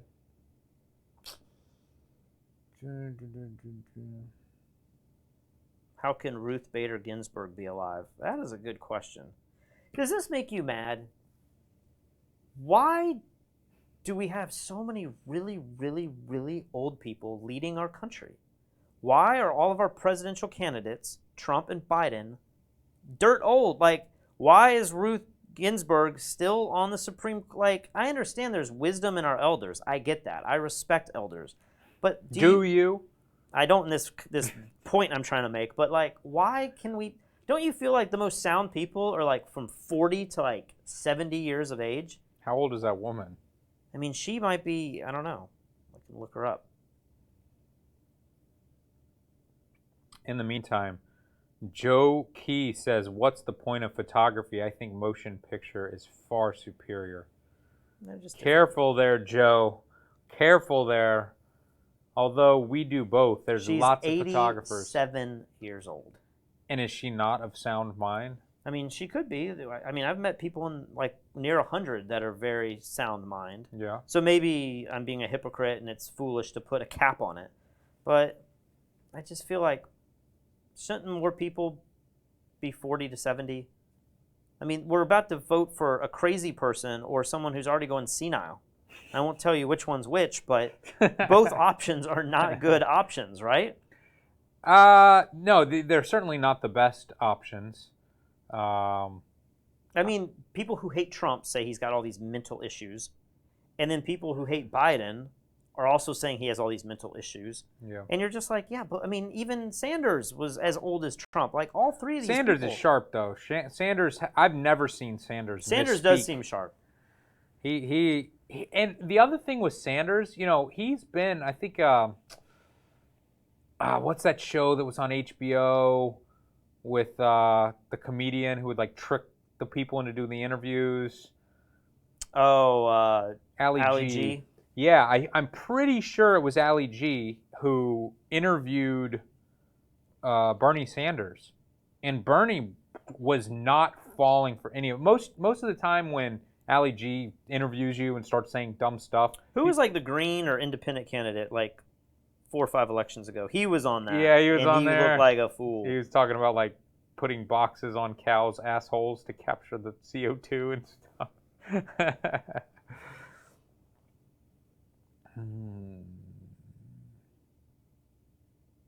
I think Trump was an advocate for this, and I think it's a good idea, like the term limit thing. Maybe there's like an ugly underside of that, but the idea that you can just keep winning and being in the Senate for decades, that just seems wrong to me. It seems like we should have fresh ideas, and nobody should be able to hold power like that. Who specifically are you talking? Who's I think holding Trump power? wasn't Trump. Didn't he run saying like I'm going to end term limits for senators and House of I Representatives? think maybe people? he threatened it. I agree with that, but I've also heard the argument that if you end term limits, then the most powerful people in the United States become the lobbyists and the corporations, because the lobbyists are the only ones who have been there for decades and they actually know what's going on. But we had like in South Carolina, was it Strom Thurmond? Was he one of the oldest, longest serving congressmen in American history or something? Yeah. And you just looked at the guy and you're like, man, that guy's going into work every day. And like, I don't know if we missed this or not. Jeff Diffner says, Patrick, that's basically what FDR did. I'm not exactly sure what he's talking about. I'm sorry, we're a little behind on that. FDR, he had the Great New Deal, or the New Deal, where he took a lot of money post World War II, and he like made us, or he helped us get out of a recession by telling us we were going to build America back up, make it great again back then. Steve Robertson says Gimberg was much younger when appointed. Says Supreme Court is for life appointment, and that sounds like an important part as well. Like you want the judges to be impartial. You don't want them to be able to lose their jobs. So, well, she took office in 1993, so that is how many years ago? 27 years ago. Yeah, that's right. Can't believe that's that. So she took office while she was when she was 60. So she wasn't that young. Wasn't that long ago. But Ashley is saying we need to review the Nikon Z6 for both photo and video. You know what, Ashley? Can I be real with everyone for a second? Patrick, can I be real? You haven't been real before? I've been fake this whole time, but let me get real. I have probably said from like the last 8 years, I've said, you know what I want f-stoppers to be? I want f-stoppers to be a place similar to like an IGN. IGN is, they do like video game reviews and stuff on this website. But basically, if any game comes out, you can go to their website the day it comes out and there will be a review of that game. And I've always felt like our website has done a poor job of being a consistent reviewer, right? We have like tons of writers, and sometimes people review things, and I'm sure that we have a Nikon Z, whatever number they are up to now. Well, this is review. I think this is why people say, "Are you passionate about this photography, the love of your life?" And I'm like, I'm getting over it. Like, I have equipment that is good enough, and my only limitation is my creative muscle in my head. Yeah. At this point. Obviously, there's cameras that can do things significantly better to some degree. There's all this cool technology we're dealing with now where we're able to make these live streams. That's exciting to me. But the camera itself, I've kind of lost interest, and I just feel like, oh, it does super, super high ISO a little bit better than the like, I don't care anymore. You don't use that I feature. never shoot at 12 frames per second. I'm more interested in the techniques of photographers that are creating really cool artwork. But music, on the other hand, I feel like that's different. I'm still interested in the newest pedals and like the newest sound techniques, and that still feels cool to me. But cameras, I'm like, I should get the new Nikon. I love Nikon. That's been my camera for ages. Yeah. But I'm like, the D850 is fine for me. Like, maybe if I get the new Z, what is it, the Z7? Is that the top of the line one? I think it's a 6. I don't even know. I'm ashamed. I'm a Nikon shooter myself. I think maybe I've held one of the Nikon mirrorless once. I've never taken a picture with it. I don't know how it works. I don't care about mirrorless. I want shutterless. I want global shutters. I want to just be able to sync my flash at any shutter. I don't care about the shutter. That's the when mirror I will be exciting. That's when I'm going to be excited about photography all over again. When they actually come out with a non-moving part camera, then it's going to be like, wow, photography completely changes. We had Jared Poland in here. What's Jared saying? He says he shoots Sony now. Let's see. What else is going on? Here's a great question.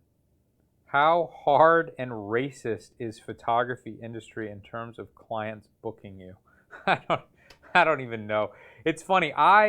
We recently got into a ridiculous race debate. Somebody posted something on f-stoppers. I don't remember what it was. And we have tons of writers.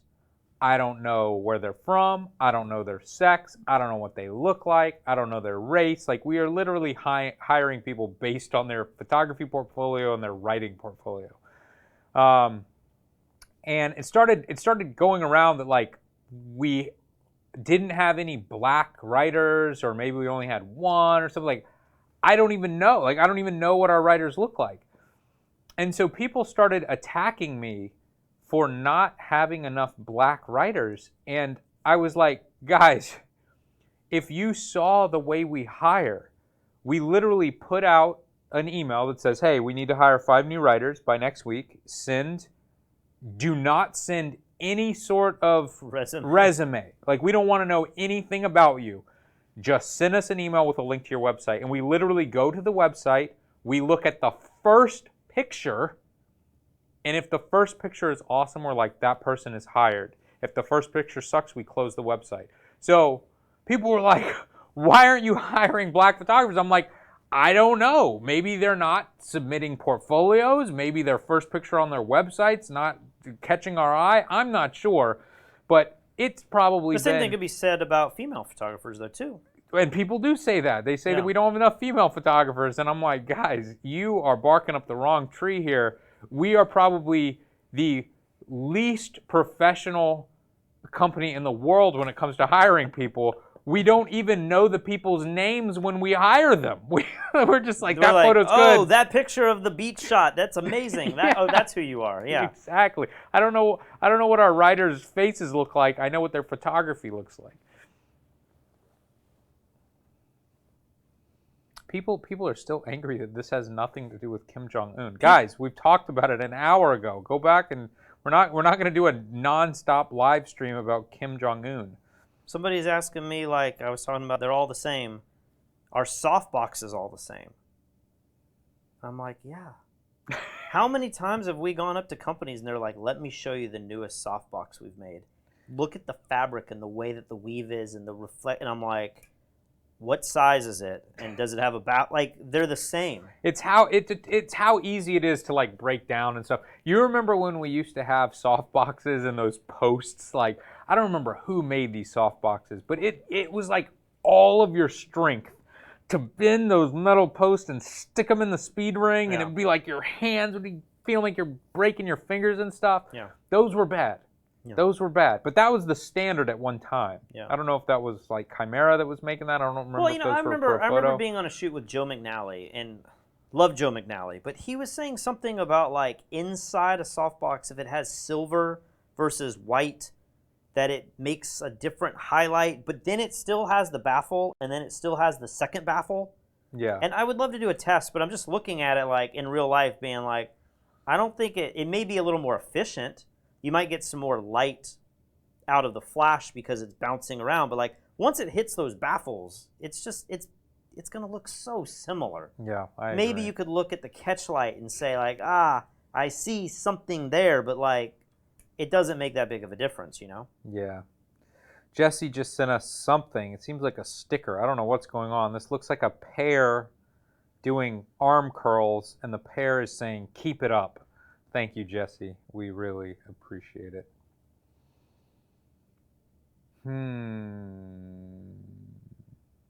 Loomis says he loves IGN. I like IGN too. I feel like they're very consistent. They're always on the ball, very professional. It's just like the easiest place to go to get news about video games.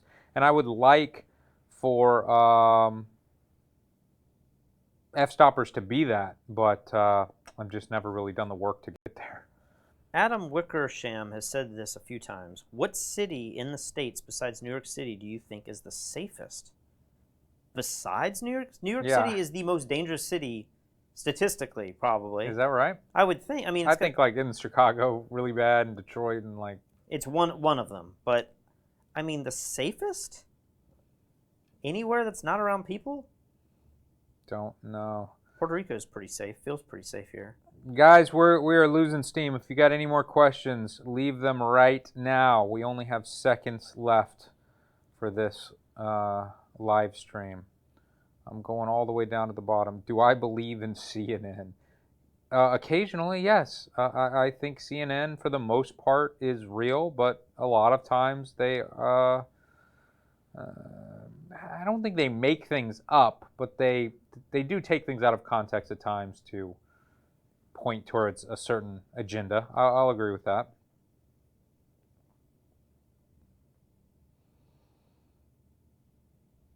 Oh, somebody says IGN's reviews are very biased, though. I don't know. I'm not deep enough into the video game industry anymore to know enough about that. I always see, video games that are interesting to me, I'll watch the reviews on YouTube, and then IGN will give something a 9, and everybody's complaining that it should have been a 10. But for the most part, I feel like their reviews seem pretty legit. Got anything, Patrick?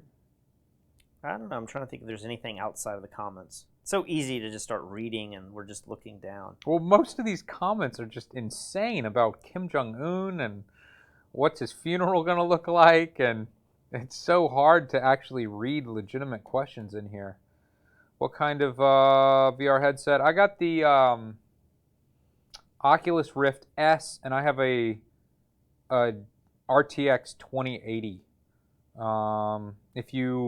If you Google like F-Stoppers computer build, or go on YouTube and type in F-Stoppers computer build, you can see me building the white computer here that I'm currently using to play Half-Life Alyx. I saw a story today that said that Kanye West is now officially a billionaire. I saw that. And his response was something like, "I'm worth way more than that." I mean, him and Trump are like competing for biggest egomaniac, but I do appreciate that. Do you know who the first musician or maybe first black man to ever be a billionaire? Dr. Dre, right? Dr. Dre, yeah. I saw it. That's crazy. How can that be true? That's one of my favorite documentaries, the Defiant ones. That's a really good documentary. The Defiant ones on HBO, I think is it only like 3 or 4 episodes? It's very short, but yeah, it's one of my favorites. But the greatest documentary of all time is The Jinx on HBO. You got to watch The Jinx on HBO, and I think there's supposed to be a new season coming out soon. I've heard rumors of that. I can't imagine it would be as good.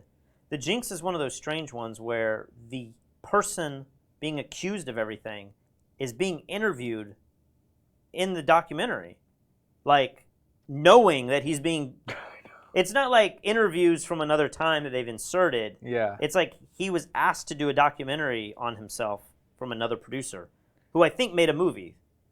Cherlaki, whatever the producer's name is. He made a movie about that. It was like disguised, but it was basically, I think, a story of him.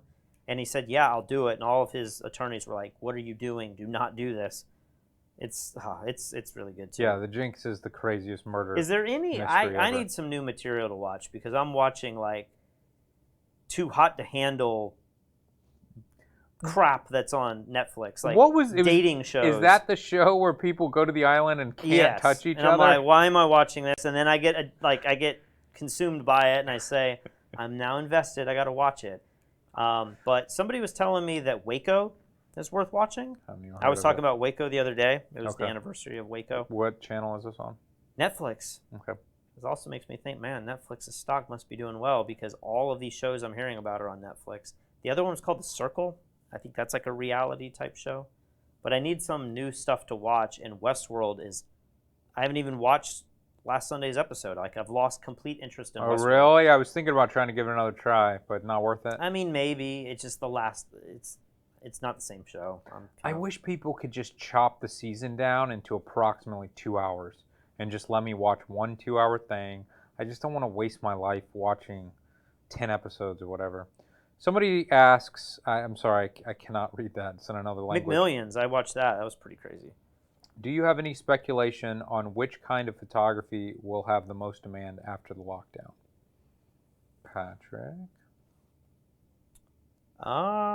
I don't know if the housing market crashes, if real estate photography will be in higher demand or they will be spending less money on that. I'm not sure that there's going to be certain things that have more demand, unless you get really specific. But, I think wedding photography is still going to be the same as it was. Maybe if, we go through a depression or something, maybe people won't have as extravagant of weddings.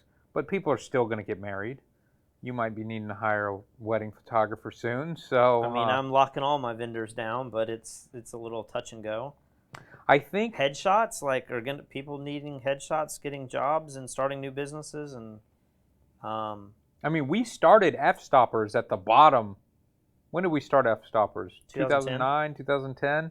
So, like, things were really bad then when we started F Stoppers. And Pi started Lynn and Joseph Photography and SLR Lounge around then too. So, don't think just because the economy's bad that you can't be doing well or you can't create something great and kind of ride the economy back up. is Fro still in here?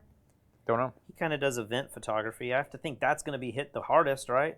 There's going to be no concerts and Well, that's events a good going point. on. If they're illegal still, but I mean, a lot of people are thinking about that. Like, how many I had to ask vendors for our wedding to add clauses that were not in their contract about what happens when we get to our wedding date if the state or the government has limited the size of gatherings. So if I need a florist to do so many tables, and she's saying this is the minimum that you have to do. You have to do 10 head tables or whatever. And then the government says you can only have a wedding of 50 people, and I only need 5 tables now. I need that in the contract to, like, amend it. So it's kind of scary to think where all that's going to be. We have friends that are trying to have bachelorette parties in the next, like, 3 weeks. I'm like, that's not happening. yeah, I don't think that's not happening. happening, you know? I don't So think that's event happening. photography and concerts. And that's the stuff I love the most. Like, I love going out and I love seeing bands. It pains me. Sports pains me to think that that's all going to be gone. Well, Dana White says that the UFC is happening like in the early May. Really? May 9th, maybe? I think it's going to happen in Florida. So I'm excited to see that. Liam Patrick should photograph Kim Jong-Un's funeral. I would if I was invited. What do you think is going to happen with commercial real estate if all of these little restaurants are going out of business because they just can't survive months of this? And then no one in their right mind, I would think, would have the capital and the time and the risk to start a new restaurant in the middle of all this. Restaurants close down. That building is empty, and you're going to see all these spaces empty. No one's going to say, hey, I got a good idea. Let me put a restaurant in there. I think they will. I think they will without people feeling comfortable going back out? Oh, no. Well, I think as people get more comfortable, I think the opportunity, I think there's going to be all this open commercial real estate. I think the owners of these properties are going to be in real trouble, and they're going to say, we got to get somebody in there no matter what. They're going to drop the price 75% off. Come in here, please come in here. And these restaurants are going to come back quick once this blows over. Now, if you think we're going to be dealing with this virus for the next 2 years, then I don't know. I mean, that's the thing that I'm watching more and more videos, and it just feels like people keep speculating that we're going to have these second, third, fourth, fifth. I've heard 5th wave now. 5 waves. I mean, we know that the pandemic in 1918, Spanish flu, it had 3 waves. And I think I was showing you the stock market the other day with it. And it's like the second wave was huge, but the third wave was as bad as the first wave. But I'm hearing more and more people say, like, this is, what is it? There's a drinking game. It's like the new normal. Were you the one talking about this? Like all the commercials that, like, every time they say the new normal, it's like take a shot. We really are in a completely different world now. It's like 9/11. It's like you're going to have to go to the airport now and deal with TSA. That's just not that big of a deal. That's just a small inconvenience if you fly. Most people don't even fly that much. This is like an inconvenience every time you leave your house. Here's a very important question. Patrick, how do you feel about photographers' height, and how does it impact their ability to work? Is there too short or too tall? There is. I think I'm the perfect height because if you shoot too high... You're like Kanye, man. You're like, I'm a billionaire? Psh, well, way more than that. We have a critique the community that might be coming out tomorrow or Monday. And I think in that several times you say, if you could just get lower, you could make the background more predominant. And I think if you're too tall, you're always shooting down towards the ground. If you're too short, you're always shooting up at people. But like, I think my height is perfect. But I will say this, if you're an event photographer or sports photographer, it does pay to be taller. Because you see all those guys with the camera above their heads and everything. And when you get out on that football field and you're surrounded by people that are like 5 foot or 6'5", and then they got their hand up, it's like, I have no chance of getting the shot. So for those, Especially before the tilt screen existed. especially without the tilt screen. Now with the tilt screen, you can actually see. Somebody's asking us if we're going to travel back to the U.S. to vote in November, or can we vote in Puerto Rico? We are not allowed to vote for the president. As Puerto Ricans, we are not allowed to vote for the president. They don't have, we don't have representation in Congress, and so that's part of the deal. So Puerto Ricans are U.S. citizens, and if they move to the states, they can vote. But if they're going to live on the island, they cannot vote for the president. And to be honest, I am relieved. It's like one less thing that I have to Can't deal blame with. us. I've been watching the news so much so that I can do these daily videos with you guys, but I look forward to the day when I go back to the way I was, having never watched the news ever. And the only bit of news I would get was at night as I'm going to sleep. I'm looking at Reddit and just like the two big things that happened that day. Yeah. Somebody will write about. I think I said that in one of our Puerto Rican updates, how nice and refreshing it is to be down here where people are concerned about real problems. People are concerned about poverty and about jobs and about, you know, your daily way of life. Whereas in America, it just felt like everything's so political. I know this show kind of becomes political because we're digesting the garbage in our media, but that's one of the best things about being in Puerto Rico is I don't know anything going on in the States for the most part. Until now. Now it's like we're glued to the news to some degree. But people are asking, do we think Kim Jong is dead? I think I already said that. I think he's probably seriously ill. There's too much speculation for something not to have happened. He at least went through like a heart surgery, right? Like that element of it seems true. Something happened to him health-wise. Yeah. But whether or not he's dead or not, I mean, it feels like he's dead the way everyone's going on about this, but you see celebrities being called out for being dead all the time, and it doesn't happen. Did you guys have other names before you came up with F-stoppers? I guess I didn't answer the question. I think that I'm just going to assume he is dead. This is going to be the most outrageous statement I've ever made in my life. Surely not. TMZ has actually been incredibly reliable when it comes to news in the last few years. Do you remember when Kobe died? Exactly. Kobe died, and everyone was tweeting about it, and it was confirmed, or confirmed, but it was written about by TMZ, and it was a good hour and a half, 2 hours before CNN broke the news. And even then, they wouldn't say it was Kobe. It was just a helicopter. Exactly. I cannot think of a single report. And again, I don't read like celebrity news, so maybe they get that wrong all the time. But every time TMZ says something outrageous, it ends up becoming true. So I'm just going to assume they're right this time too. You know who also died today? Who? Kim Jong Un's surgeon. He's done. He's out. He's. Yeah, but of natural causes.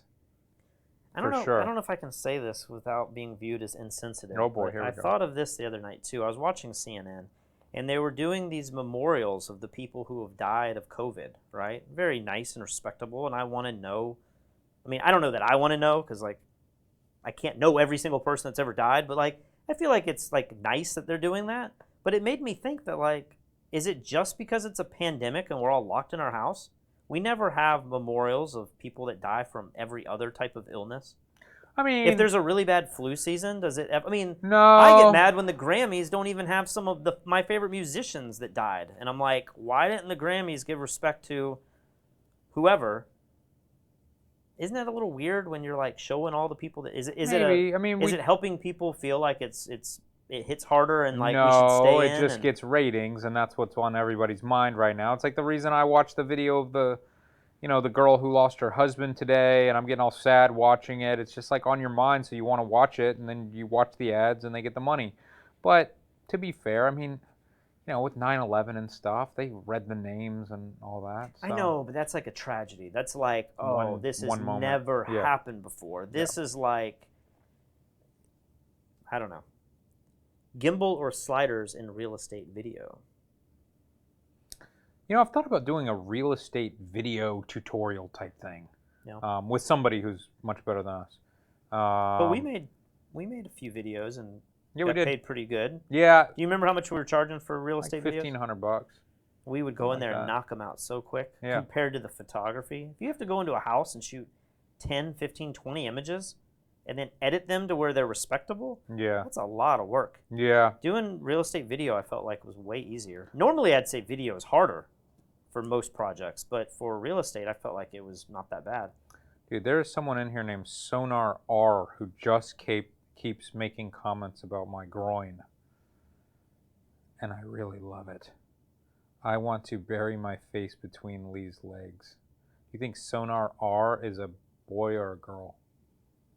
Sonar R? I don't know. I'm going to say it's a beautiful, beautiful woman. Do you smoke bud? Do you smoke bud? Do you smoke weed? Do you smoke bud? What in the world? Oh, look, here's Gina. Gina says that my man spreading is a good look for me. So the ladies are loving me tonight. All right, guys. Like, 2 more questions. Let's get out of here, Patrick. This is too much. Oh my God, you're Puerto Rican. Yeah, we're Puerto Rican now. My husband died, and I have 4 kids, but no national sympathy for us then. Katie Couric's husband died the next week, and everyone in the country was wailing. I mean, it's horrible. That's kind of just the way things go. Yeah. I hope Dennis Rodman's not dead. Dennis Rodman is dead? No, What? somebody's joking. What? Dennis Rodman's dead now too? Maybe because he's associated with Kim Jong-Un. Hopefully I not. want to watch this Last Dance, but I also want to watch it all in a row, and I think they're doing it week by week. Yeah. And so maybe 1 or 2 of them will come out, but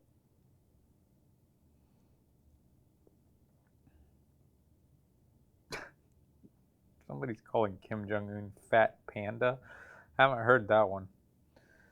All right, I think this is done. Oh, did we have any other names besides F-Stoppers? No. I actually bought fstoppers.com just because I thought it was a clever name. And I told Patrick we should create a business based on this URL. And then we came up with the idea for the entire business based on the name I had already purchased. So we never had another name. Anything else you want to say before I cut us off, Patrick? Somebody asked, is there a pedal that I really like? I have a lot of pedals that I really like. I bet you do. One that I like playing around with is the Electro Harmonix Pitchfork. Oh, yeah, that one. Yeah. Well, it allows you to do harmonies and octaves and stuff, but you can put like the octave down. It's just an octave pedal.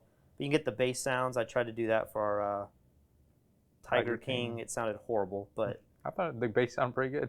it was like off because we don't know how to get rid of the latency. Oh, yeah. So it was like off a little bit, and then I was running that pedal through an acoustic to try to get an acoustic bass sound, but I don't know. That's a cool pedal. I have a lot of them are like overdrives that I'd be like, this is my favorite overdrive, but then everyone would be like, it's just an overdrive. It's not like exciting, you know?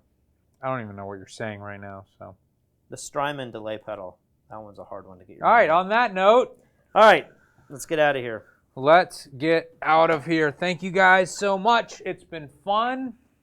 We will see you tomorrow.